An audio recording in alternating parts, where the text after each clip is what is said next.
Okay, so here's a question for you. How on earth does a shipping crisis in the Persian Gulf lead directly to a zoning fight in, of all places, Hickory, North Carolina? I mean, it sounds impossible, right? But believe it or not, there's this hidden chain reaction, a high-tension wire connecting them. And today, we're going to trace every single link. So let's start at the top. You've got this major military and economic standoff happening in one of the world's most critical waterways. And somehow that ripples all the way down to a small American town debating its own future. The answer lies in this incredibly powerful economic force that connects them across thousands of miles. And that force is called a structural cascade. The easiest way to think about it is like a set of dominoes. A single push at the very top, some big global shock, triggers a series of completely unavoidable reactions all the way down the line. So let's see how that first domino falls. The entire chain reaction kicks off right here, with a single kinetic event in a part of the world that is absolutely vital to the global economy. Right now, the Strait of Hormuz is going through what experts are calling an effective closure. And no, it's not from a naval blockade, it's pure economics. Maritime insurance premiums have just skyrocketed. We're talking up to 6 times their normal rate. It's just become way too expensive for most ships to even risk passing through. And the impact of that? It's immediate, and it is severe.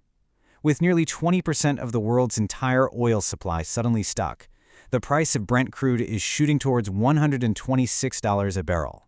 You know, economists have a term for this. They're calling it a global volatility tax. It's basically an unavoidable price hike that every single country, including the US, now has to pay. And that forces a massive reaction from the top down. And of course, that global inflation shockwave eventually makes landfall right here in America. It forces the hand of the Federal Reserve, and it creates this intense, high-pressure environment for absolutely everyone. So the Fed's response is something they're calling a hawkish hold. They're looking at all the uncertainty coming out of the Middle East, and they're basically locking in interest rates in this higher for longer zone. We're likely going to see these elevated rates all the way through 2026. Now, that policy doesn't just stay in Washington. It hits every single household. With things like grocery bills just soaring, we've officially hit a breaking point. A huge 70% of consumers are now saying that price is the only thing that matters. They're ditching brand loyalty completely just to make ends meet. And at the very same time, the job market has entered this really weird paralysis that people are calling the big stay. See, companies are terrified to lose people, so they're hoarding the talent they have. Hiring is at a multi-year low. But the flip side is that workers are basically trapped, unable to move up or switch jobs easily.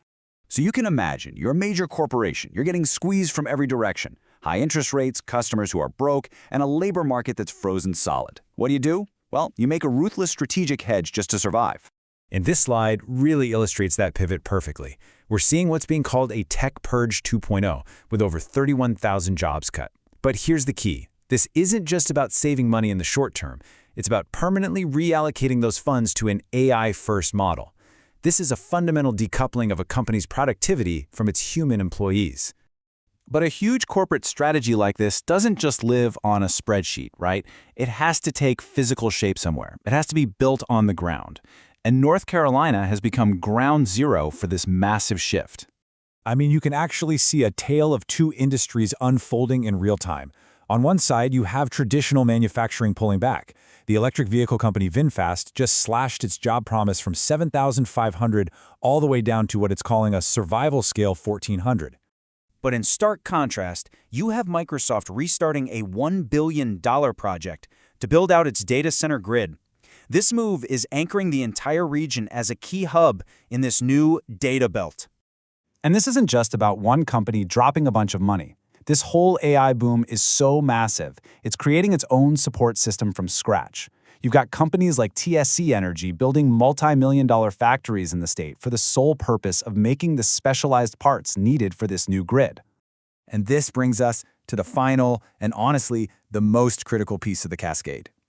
This is the point where the global, digital ambitions of big tech collide with the very real, very physical limits of local communities. Here's the problem. Western North Carolina is already dealing with a massive infrastructure deficit. The region got about $40 million in emergency aid, which sounds like a lot, but it's facing a staggering $1.3 billion gap just to repair its wastewater systems. That deficit basically acts as a hard ceiling on any new growth. So when you're under that much strain, it's no surprise we're seeing this wave of local pushback. You have towns putting a full stop on new data centers. Major cities are talking about new restrictions on water and power. And everywhere, this fierce debate is kicking off. Who is actually going to pay for the massive upgrades needed to support this boom? And this quote from Mayor Zeb Smathers of Canton just captures the whole dilemma perfectly. Yeah, the promise of new investment is really tempting, but the strain on the absolute basics, water, power, even noise levels, is forcing local leaders to slam on the brakes. So, there you have it. That is the cascade. It starts with a global shock, which leads to a national squeeze. That squeeze forces a massive corporate pivot to AI, which then fuels a development boom that finally, inevitably, leads to a local collision. You see, this whole cascade has brought the immense pressures of the global economy right to the front door of Main Street, USA. So the real question now is no longer if these huge digital ambitions will collide with the physical limits of power, water, and land, it's what happens when they do. And that is the high-tension reality we are all facing right now.